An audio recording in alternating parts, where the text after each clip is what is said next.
आज मी ठरवलं की मातीची भांडी कधीची आणून ठेवलेली आहेत, पण आज त्याचाच वापर करून स्वयंपाक बनवायचा।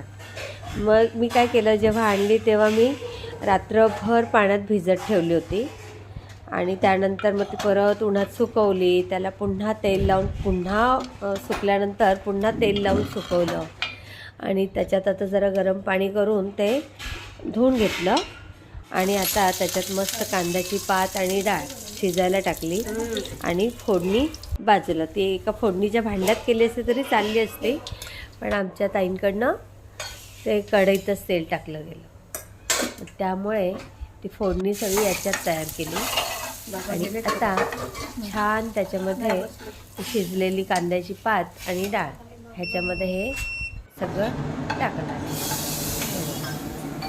असं छान खमंग असं सुगंध सुटलाय छान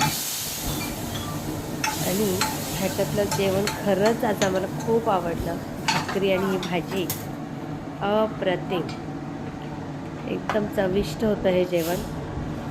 आणि आता धुण्याची पण आता सुरुवातीला आपल्याला माहीत नव्हतं की भांडी कशी घासायची कशी धुवायची, पण जरा गावाकडे फेरफटका मारल्यावर लगेच कळलं की ते लोक काय करतात, चुलीतली राख घेतात तिच्याने घासतात। आपण राख तर काय आणू शकत नाही, म्हणून मग सरळ तांदळाचं पीठ, ज्वारीचं पीठ, जे कुठलं पीठ आपल्याकडे उपलब्ध आहे ते घ्यायचं आणि नारळाच्या शेंडीचा वापर करून ते मस्त घासून घ्यायचं अलगद।